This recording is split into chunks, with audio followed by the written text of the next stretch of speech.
streaming. So we are live.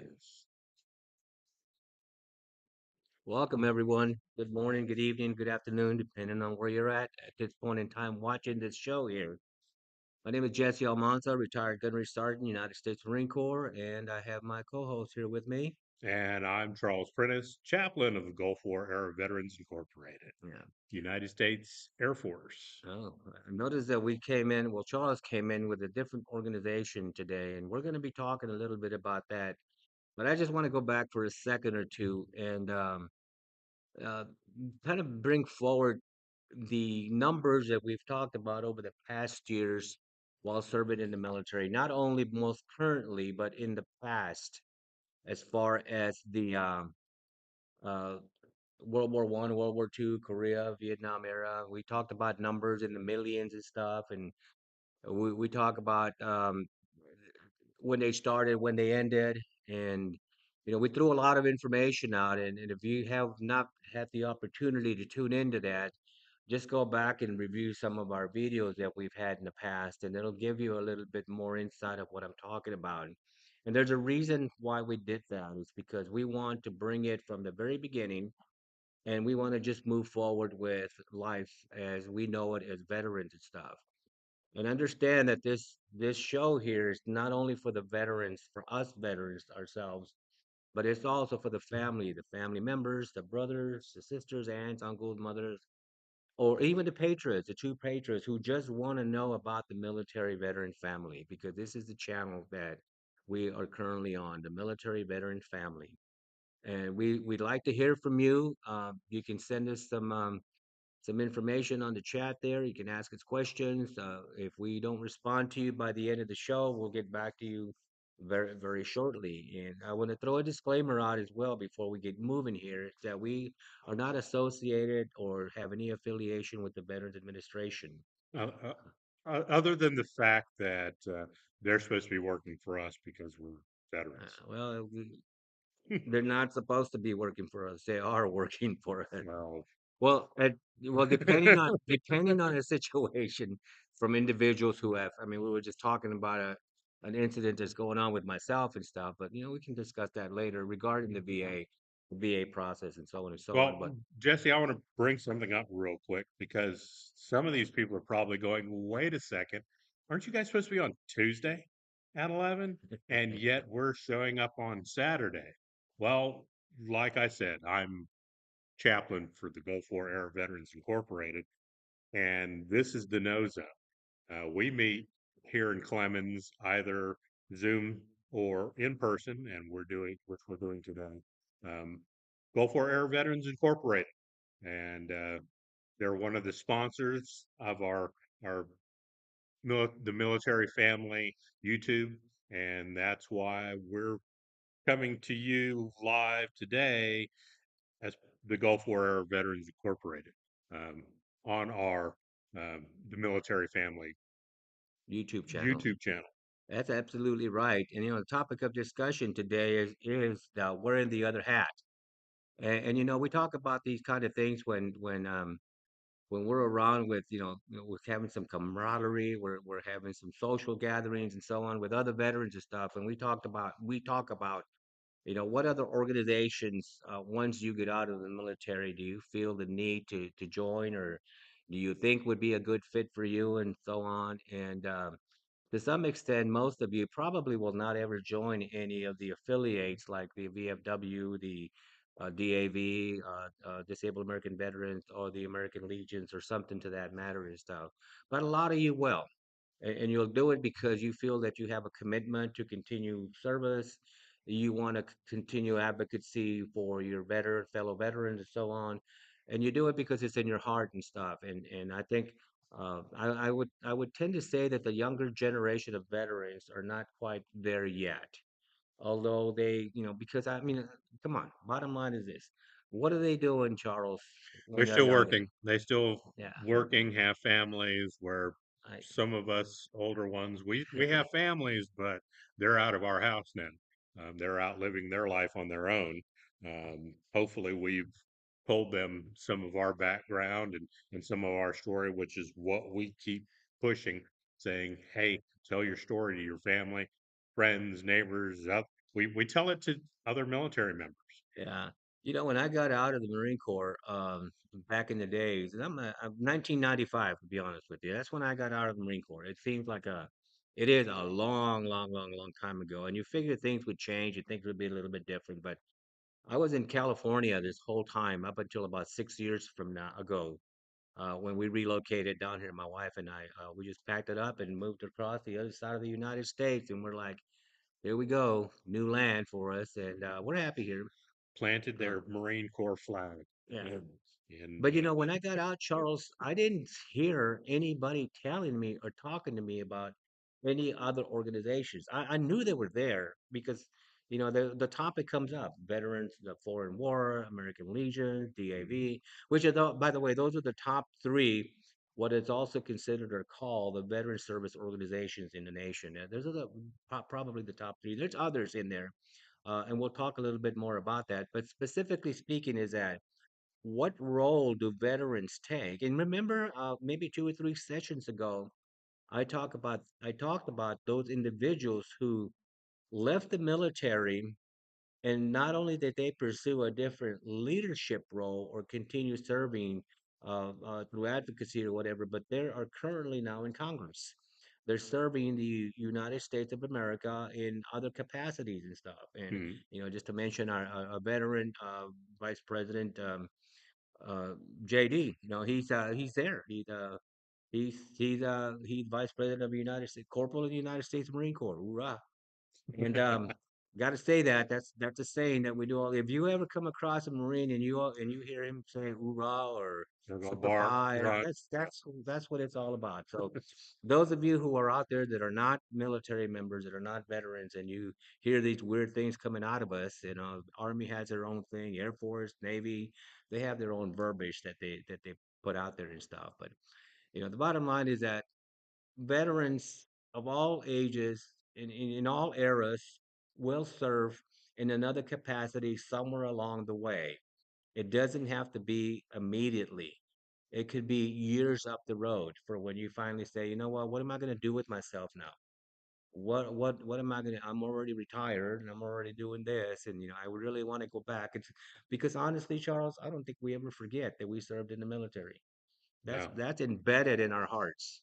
no. Yeah. I mean, Marine Corps is it tells you once a Marine, always a Marine. Yeah. There are no ex-Marines or former No, Marines. no, no They such are thing. still Marines. And And for that's because of their motto is "Semper Fidelis," which is always faithful. But mine is, as I made in one of our other posts, was that I said, once you're military, that doesn't leave you. Once you have gone in I, and you've gone through boot camp and whatever training that they have for you, you yeah, are still military. I am still United States Air Force. yeah, and My father got out in '81. The man is 92 years old and still wow. does things the military way. And we're never gonna forget that. It's absolutely, Charles. You're right. We're never forgetting. We're never going to forget that because it's embedded. And the other thing is that, when we talk about that, our military, our family, my wife, my children, and all that, they know that I was in the military, and none of them have actually moved. Well, my sons haven't moved into the capacity of joining the military, and that's entirely up to them if that's what they want to do and stuff.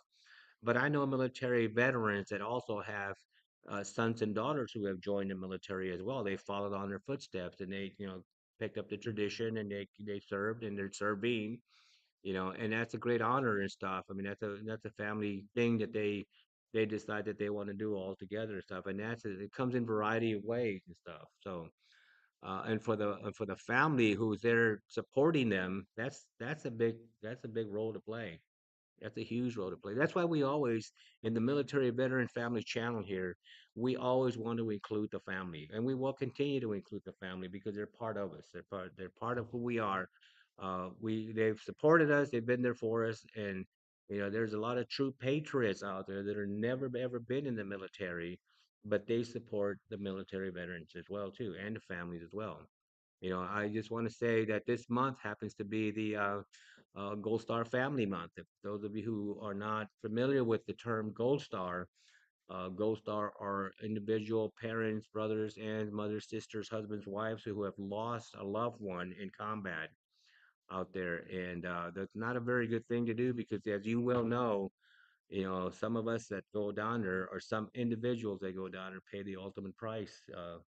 And we signed up to serve our country, but we never even really realized what would happen along the way. I mean, it's just like living a normal life. You'll never know what's going to happen. Either way, you could be crossing the street, something could happen to you. Yeah. So we never know. Or you Um, can be sitting in your dorm room or on a military installation, and they said you're deployed. yeah, So, you're out of here. You're gone.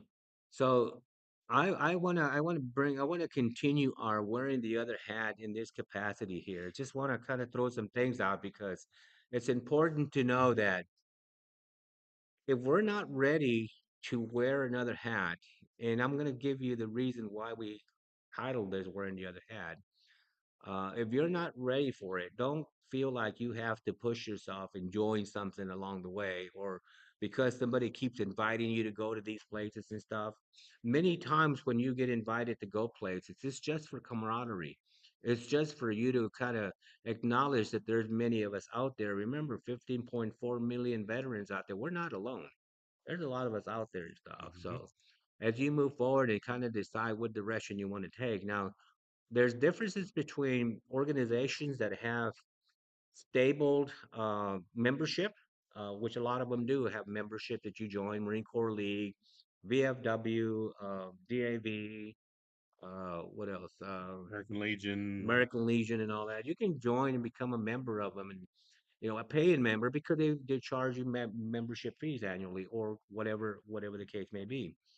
And then they invite you to their gatherings once a week, once a month, depending on how they do that. And it doesn't take a lot. It doesn't occupy a lot of our time and stuff. But I mean, sometimes it's a worthwhile cost because they do a lot of things. The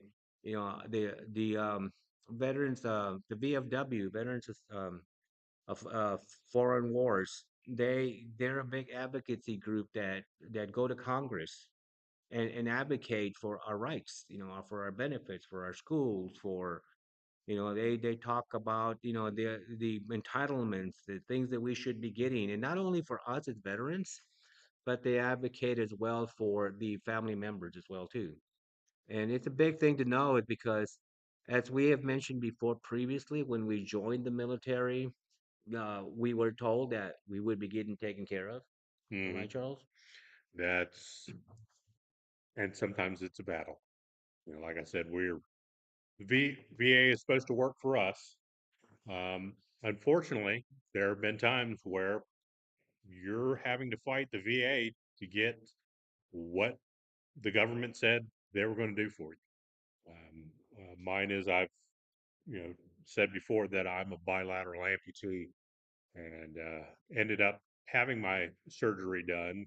Um, the doctor that I saw that knew that I needed the surgery was through the VA and has since retired. Wonderful doctor. Um, and after I had my surgery and then do the recovery process, getting prosthetics, that was a battle. Mm, And the gentleman who it was his business at the time, him and another man had started it up for prosthetics, told the VA that I needed to be in prosthetic. mm, VA was like, well, we have to do this, that, and the other. And they had their process for it. But he's like, look, we need to get him on his feet so the recovery works better because you're shrinking those appendages down.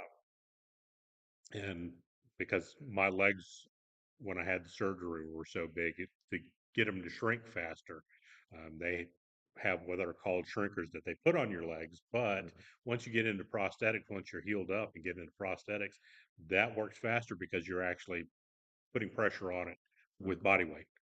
mhm, And he, out of his pocket, paid for my first set of prosthetics. And it finally took me getting mad and going into the VA and saying, "Hey, look, you're going to pay this man back," before they finally went, "Oh, yep, sorry, we made a mistake." And we needed to have gone ahead and done that at the beginning, but you're talking, it was 2013, so it's been a while. And there have been a lot of changes that have been made because they've gone through and realized, okay, this needs to be done faster, and needs to be done a different way. And getting outside organizations tied into what the VA is doing is a different matter, because then it's VA is saying, "Hey, look, we will pay. Yeah, we're going to pay, but this is the amount we pay." And then you have some of the outside organizations go, "Well, we need the rest of this money." It's like, no, that doesn't work that Yeah. way. VA is going to pay a Well, certain amount. And anybody who's worked with the government knows when the government says this is what we're going to pay and that is it, that is it. I mean, you can advocate for more as an outside organization working with the government, but that's a uphill battle that you're going to have to fight, uh, you know. But it's one of those things that it's getting better. uh, And as long as you're advocating for yourself as a veteran, and that's one of the things that we do here in the no zone, is we're trying to get you to advocate for yourself. You have to be your own advocate. It's great to use, you know, DAV. I went through AMVETS just to make it so my paperwork got done a lot faster. I would get them the information. They would take that information to the VA. So the process ran faster than me having to drive down all the time, or me and my wife having to go down there, especially at the beginning of it all. Is I'm still in a wheelchair. I didn't have prosthetics. So loading me up in a car and me going to our going into the federal building, which is where the VA is located. Um, I think they're still in the federal building, but is yeah, rough. And yeah, so having an outside advocate, like some of these groups are, it helps. But still, it's a matter of me and my wife took our time to go, "Hey, this needs to be done. This needs to be done." And we called and pushed those people, and they called and pushed the VA. Now I show up at the VA. And sometimes they get tired of seeing me, but they know I'm not showing up just because I want something that I don't deserve. I only do it yeah, when it is quality of life for me and my family yeah, to help us, because like you said, we signed on the dotted line. We said we will give up and including our lives for the defense of this country, yep, but you said you would take care of us once we got out. And that's why we're here in the no zone, and that's why Jesse's talking about wearing the other hat. So some yeah. of you guys need to get out, put the other hat on that are able, and get out there and do some of this stuff. Yeah, Charles, you bring up a lot of good points there because ultimately the bottom line is that there's come a time to where you are your own advocate for things that you have to do to get done in life. Especially take care of yourself when you have a service connection or whatever the case is, because there's nowhere in the world that the VA is going to come looking for you and say, "Hey, Charles, have you done this for yourself yet?" Or, "Hey, Michael's in the audience out here. Hey, Mike, have you been to our office lately? Because we want to make sure that you've got all your entitlements and all of that stuff." Veterans Administration is not going to do any of that stuff at all for you.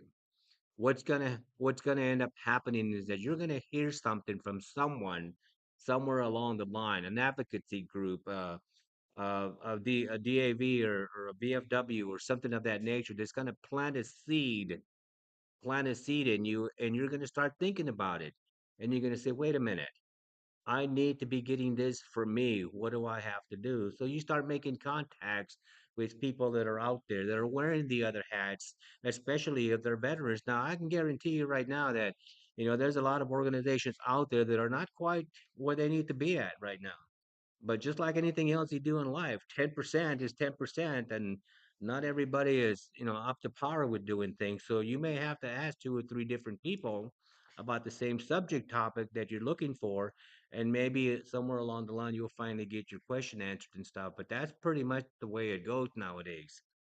But advocating for yourself, taking on that leadership role and responsibilities after you've served your country and stuff, ultimately comes back to you. You're the one that's going to be doing whatever you need to be doing and stuff. So you need to know that, that's a big thing for you to do. Now, granted that a lot of you may end up very young. I mean, I was where a lot of you young ones are right now, many years ago, and I'm in good shape. I know what I'm doing. I still run. I still do all of the good stuff, and nothing had bothered me. But understand that we do get older, and as we get older, we need to seek out that information that we need. And these are some of the groups that are continuing to serve that'll give you that, Charles. Just all choked up about all this information. Yeah, It's often you don't see a Marine get choked up about something. well, it's not that. I hate allergies. I hate allergy season. That stuff just gets me crazy. I'm pretty sure a lot of you go through the same Yeah, thing, correct? but like Jesse's talking about, mine is I spent years of after getting out working in the outside world. I became working for auto auction and being a vehicle inspector. Got certified as a vehicle inspector. So I was writing up damage assessment. I was on my feet all day long and destroying my ankles. And it Yeah. was all stuff that had happened while I was in. Um, it's all service connected. But it was like Jesse said, I was younger, and then all of a sudden it get to a point where, you know, yesterday I spent. We came here to set up, and then I went home as I'm trying to set up a studio and stuff at home, and trying to set up a little office thing for my wife. And so I was taking apart my old desk to move downstairs because my wife wanted it, and I have a new computer desk to set up. And as an amputee, bilateral amputee with both the legs, it's not fun Yeah. because I bend from my back. It's hard to bend from the knees. Um, and when I was downstairs in the basement setting all that stuff, it's on a hard cement floor. Um, I don't didn't take the prosthetics off. Fortunately, most of that desk was already put together. But when I had to put it together, my new one, that's all out straight out of the box. And I just easiest thing is take my legs off. And it's not often you hear Yeah. somebody say, "Oh yeah, I still have I haven't taken my legs off yet," but take the legs off and do it all from my knee and build the whole thing. So today I feel like somebody beat me with a stick, you know, Oh yeah, you stretch because out all those muscles that yeah, you weren't because using in a I'm while. working on doing stuff that I haven't done that active in a while. I mean, I try to stay active, but I'm not that active all the time.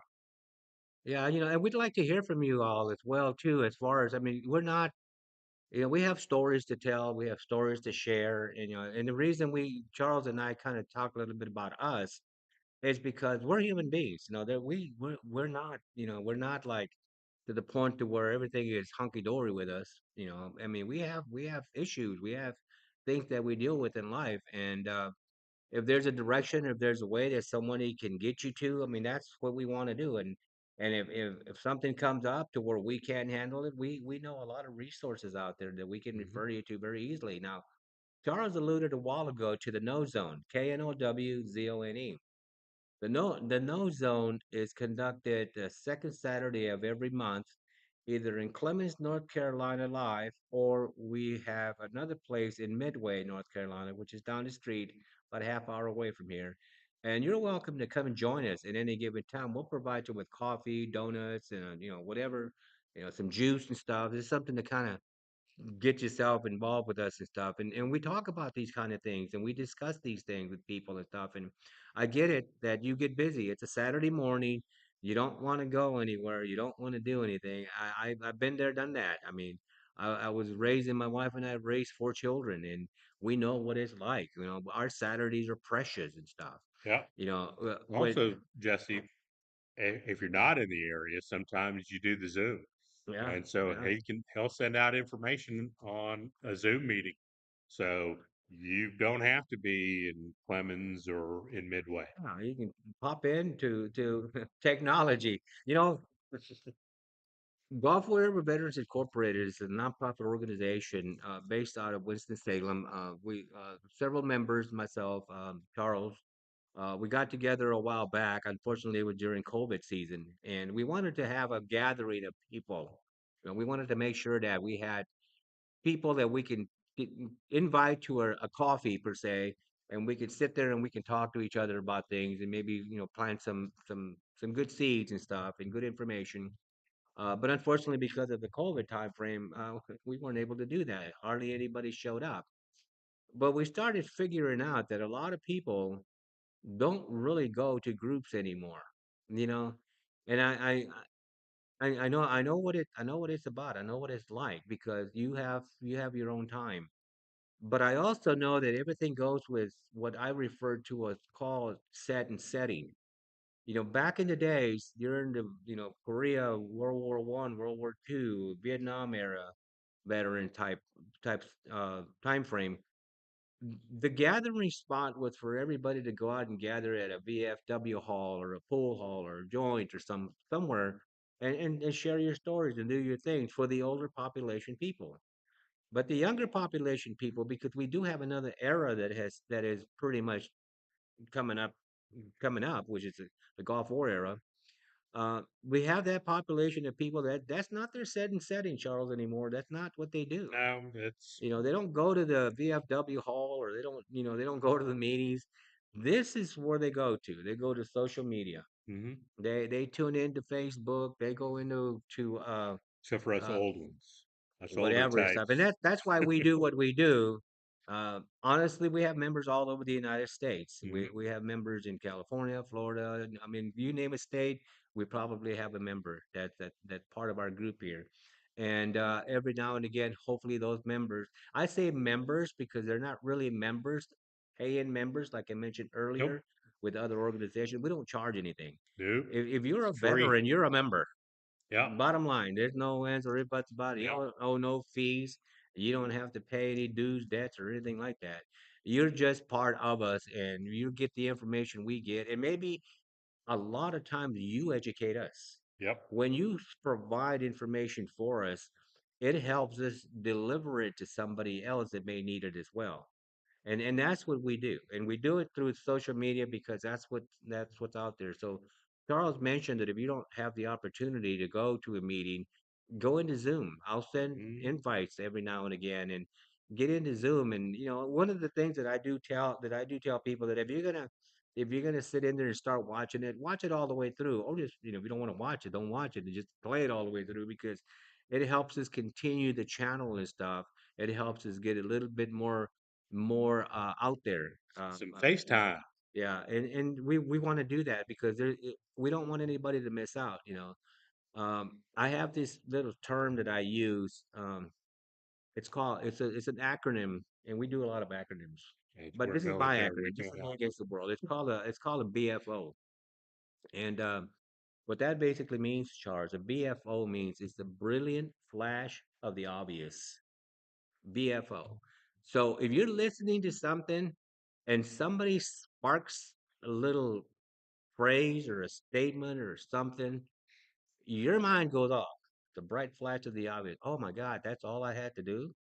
That's the only thing I needed to do. So we'd like for you to tune into what we have to say, and maybe you'll get a BFO every now Yeah, and again. mine is without an acronym.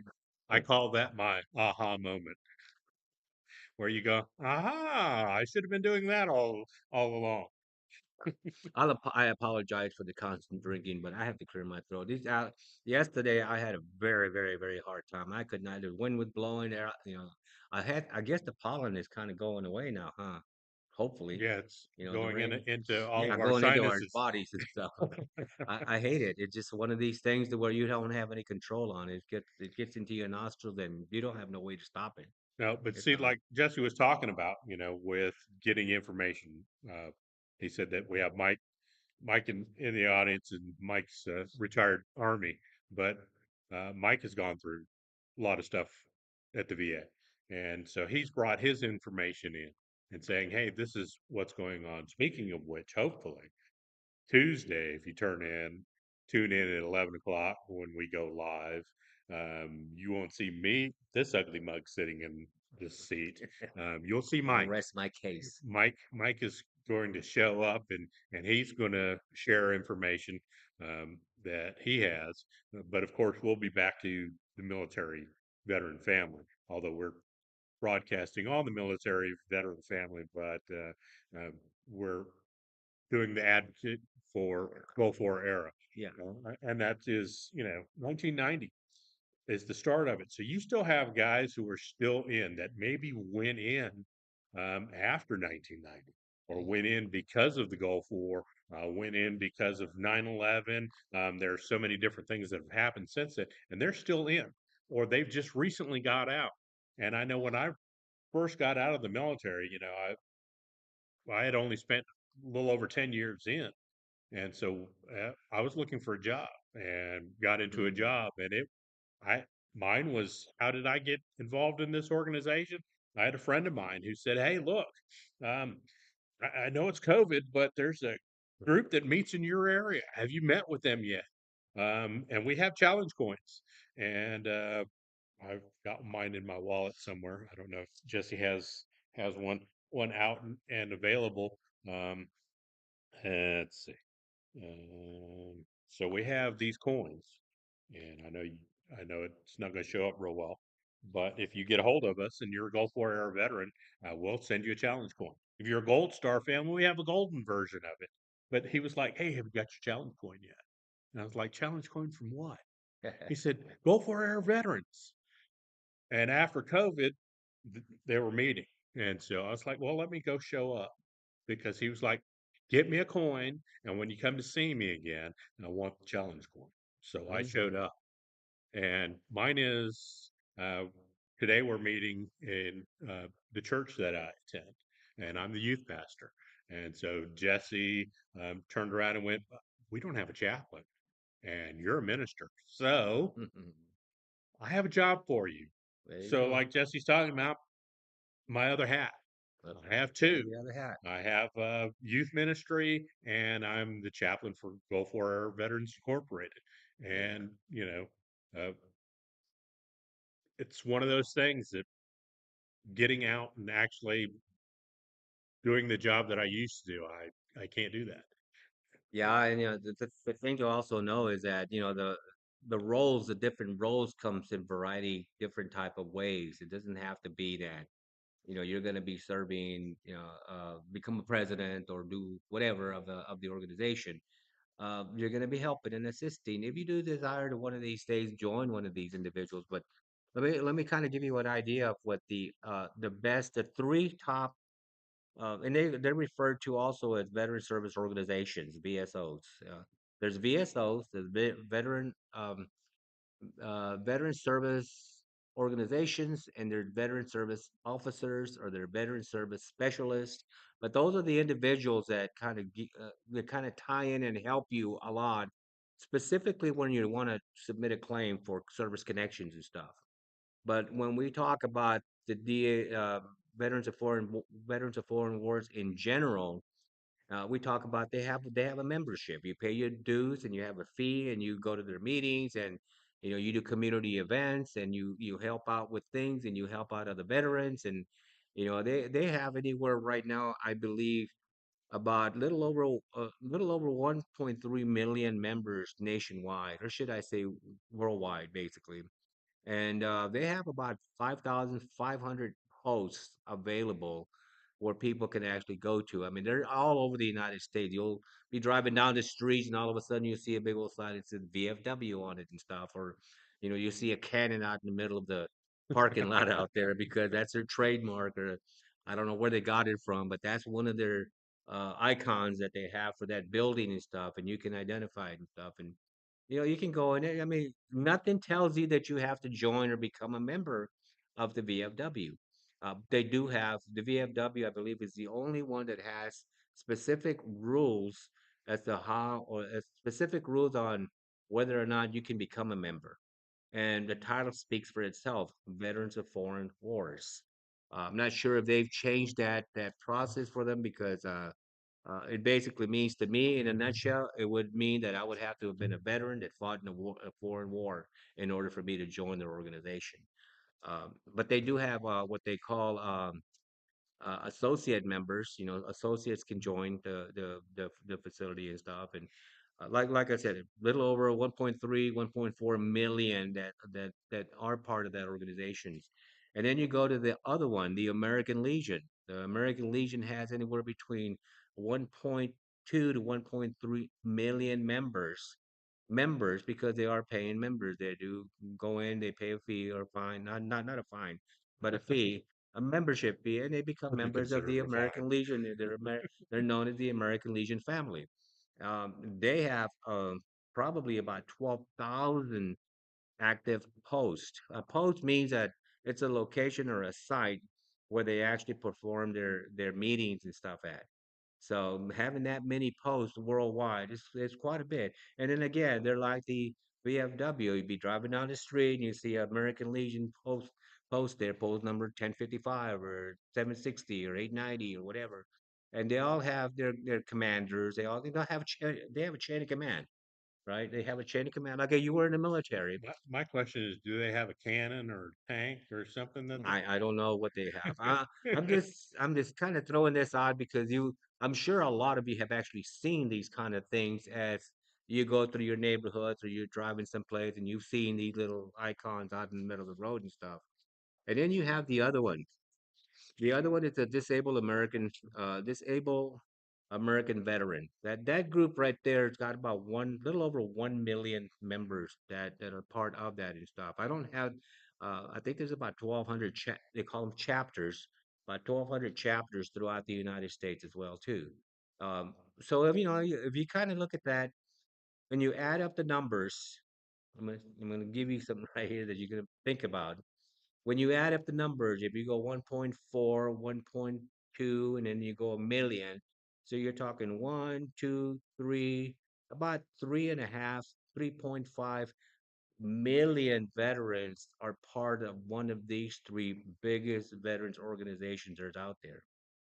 But if you will go back and listen to some of our other podcasts that we've talked about on numbers as far as how many veterans are in the United States and abroad, we're talking 15.4 million veterans out there. So this is a drop. This is about a third of the veterans that are out there that belong to one of these organizations that are considered the biggest organizations that are in the United States for veterans. So when you're talking 3.5, 3.6 million veterans as opposed to 15 million veterans out there, where are the other 12 to 13 million veterans at? Where are Yeah. they serving at? Where do they go? What do they do? You know, the thing that you have to remember also is that not only are there these type of organizations that are out there, but there's also other veteran organizations out there. Hmm. There's a lot of nonprofit, like our organization, Golf Forever Veterans Incorporated. That's a nonprofit organization.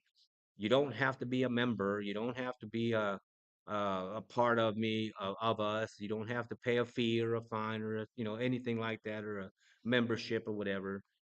If you want to And pay a fee or a fine, we're fine with that. but here's the deal, and I'll give you a breakdown on Gulf War Veterans Incorporated because if you were serving in the armed forces, and Charles brought that up a little while ago, on August of 1990 when Saddam invaded Kuwait, we all know, or most of us know, or most of us are aware of that. That's when the Gulf War so-called era or conflict started in 1990, August of 1990. And then because of that conflict continued. And remember, the last session that we had, we talked about the conflicts versus the wars or the wars of the wars, whether it was a declared war, a non-declared war, and so on and so on. But when you're talking Gulf War era veterans, you're talking if you were a service member, you were in the military serving from 1990 till present, till today, because there hasn't been a declared ending of the what we consider a called Gulf War era. And because we were most of us, well, a lot of us out in the Persian Gulf area and so on and so on, you don't have to have been in country or anywhere in the region to say that you're not a Gulf War era veteran. If you were serving in the military during that time frame, you were basically you're considered as part of a Gulf War era veteran. Yep. And currently right now 7.8 or something of that nature, and it keeps going up higher and higher. 7.8 million. There are 7.8 million Gulf War era veterans out there right now, and we as I mentioned before, the declaration of it ending, the Gulf War era ever ending, has not been set yet. Yep. So that's why it continues. So if you're within that region, you're a Gulf War era veteran. And you're there's 7.4, 7.8, and even 8 point something million of us out there. So it's a pretty good significant area. So you don't have to be a part of a VFW or anything like that. Like I mentioned a while ago, there are other organizations out there that you can join, that you can be a part of. Other nonprofit organizations, the Hero Center up in our area down here, Veterans Bridge Home that provides a service for a lot of veterans. Now, those are not a membership type of thing. These are some of these organizations provide a service to veterans. They provide you meals, they provide you clothing, they've got a it's an organization with employees that have certain job capacities that they do while they're employed, but at the same time they're helping the veterans and stuff. Those Hmm. are those are some of the advocacy or mentorship programs that are out there and stuff. Those are some of the things that we talk about when we say supporting the veteran and the veteran family, because believe it or not, there's a lot of support out there for the military family as well too. A lot of Gold Star family support. There's a lot of and I don't know if you're familiar with this term. A lot of people are not familiar with this term, but I want to throw it out there. There's another group. It's called the Blue Star Family Group. And the Blue Star family is nationwide. They're another organization. The Blue Star, and they say, for example, that I had a son or a daughter in the military serving currently. They're active duty service members. If it was my daughter or my son, I would be a Blue Star father of one of those children because they're actually serving.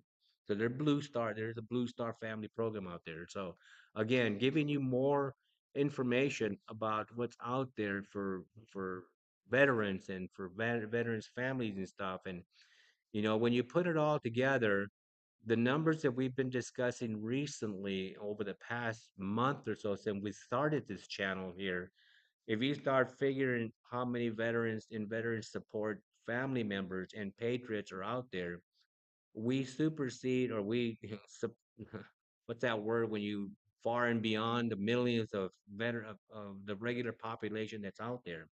Because even though we have a certain amount of numbers for veterans, 15 point something million veterans right now, if you multiply that, triple that by whatever, you're going to get a big number of people that support the families out there. So there's always a lot of help out there for people. There's always a lot of things that we can do. There's always a lot of things that we can help with each other. Golf Wherever Veterans Incorporated, we're going to be doing this live show for YouTube the second Saturday of every month. Now, you can come and join us if you want in our audience here. And we provide bonus and coffee and all that stuff. If you want to join us and just hang out with us for a while we do our shooting stuff, you're more than welcome to attend. And if you're in the audience and if you have questions and stuff, we'll be more than happy to entertain that as well too. And if you're not in the area, there's a live chat, so you can Yeah, throw a question out to us, and we'll try to get to that. And if we can't get to it while we're on live, we'll try to get to you afterwards. Or you can like, comment, subscribe, share, so people know. But yeah, ours is like he was talking about. Some of these organizations, that's Gulf War era veterans, and that's why we have the no zone, so we can try to get information to you, and it doesn't cost you anything. Well, it might cost you some time to write us, to email us, yeah, or chat with us on the yeah. live portions of it. But we're trying to get information to veterans, and you might know somebody who's just getting out. That's one of the biggest ones, Jesse, that I think about is when I first got out, Oh, wow. there were not a lot of people saying, "Hey, you need to do this, you need to do that." Trying to get you connected in with people who have already been there and done that. One of the things that I do now is on the third Thursday of the month, I meet out at the stick center that is here for amputees uh, because you have people who are just recently gone through an amputee, gone through that surgery, and they don't know what's coming up next. Yeah. And I've been there, done that. That's why getting connected with this group, I've been there, I've done that, and having some of that information or knowing I can get a hold of Jesse, and Jesse knows somebody who has been through that same situation, or um, has, like Jesse, has connected other people in through the VA system. Jesse's done a wonderful job with reaching out. I had a lady that he's worked with who the husband passed, and she's like, "Now what do I do?" And they had started the process before he passed, but still there's another process that needs to be done. And he's connected her with the proper people. And that's what we do with the Gulf War era veterans incorporated. Like he said, we're nonprofit. That's why we have the no zone, is to try to get you that information. You can go to any of these other organizations, and I like I said, I'm part of AMVETS, and that was There you go. was one that Mm-hmm. I got connected with at the beginning. They're one of the smaller groups, but I've run across other people who are Yeah. part of that group, that service organization. But it's getting connected. You're getting out. If you've been out like we have, and Mike has, getting those people who that you run across who are just getting out or have been out and not connected. I don't know how many people I've run across who have gone, no, I'm not, haven't signed up with the VA. Why not? You served. Sign up. Yes. Get online and fill out your forms, and who knows, you might have issues that you're going through that you're paying for at the hospital on your primary care, you know, that service connected, but you don't know that. And you go, well, yeah, but I'm not that bad off now. Yeah. Well, yeah, I'm gonna just kind of throw out a couple more things before we end the show here, and I just want to make some announcements on behalf of the Gulf War Veterans Incorporated. Because they are a nonprofit, we do provide activities for veterans. It doesn't cost you a dime. Most of the activities that we have, social gatherings and stuff, well, not most, all of them are paid for by donors and stuff because we receive donation money from them. And we have two specific things that we do every year. First of all, on Memorial Day, actual Memorial Day, right here in this location at 8494 Lassiter Road here in Clemens, we provide an event, a memorial service event. We bring in a guest speaker. And with these guest speakers, we'll talk about their individual sons, daughters, whomever family members that they may have lost while they were protecting our country and stuff. And it's an eventful event because that's what Memorial Day is all about. We want to, in remembrance of all those who paid the ultimate price. It doesn't cost you a dime. We continue sending out information about it through our websites, Gulf Era Veterans websites. We have a Facebook for Gulf Era Veterans. We have a public Facebook as well too for anybody in the general public where all of this information goes out to. So on Memorial Day, if you're free and you want to come out and share some camaraderie and just hang out with us and stuff, we'll provide a light meal and we'll we'll uh, we'll give you something to kind of look at. And the other thing that we do is every year, this is our third year that we're going to be doing it. We have a gala for Gulf War Era veterans that are actually known as Gulf War Era veterans. Well, in other words, if you came in 1990 to present, we have a gala for you. We want to get together with you. It's an event. This year is going to be on the 29th of August, and we have a ceremony that we're putting together, and we need your help. If any of you out there are willing to participate and be part of our opening ceremony, this is what we need. We need two service members from every branch to help us carry the colors for our opening ceremonies. If I kind of made it a little confusing, just reach out to me and I'll be happy to explain that to you. But it's on the 29th of August and at Richard Childress Racing Center, and we hope that you can make it. Yeah. Um, Mine is you will have to put up with me because Jesse is picking it again this year to be the MC, so he can wander around and talk with people. So you have to put up with me talking, not the whole time. Fortunately, he is. I have a co-MC, so I won't Yeah, have to. I won't have to do the whole thing, and you won't have to put up with me the whole yeah. time. It, But I will harass all the other services, including my own Air Force. here's the best part. It's completely free to you, Free food, free to you and to your and you can. whoever you're bringing with you. Yep, and dance after. We will have dancing if you want to dance after. If you want to dance during it, I don't mind. That's fine. You can do But that. We'll have some guest speakers and stuff. It's going to be a blast. We hope that you can make it.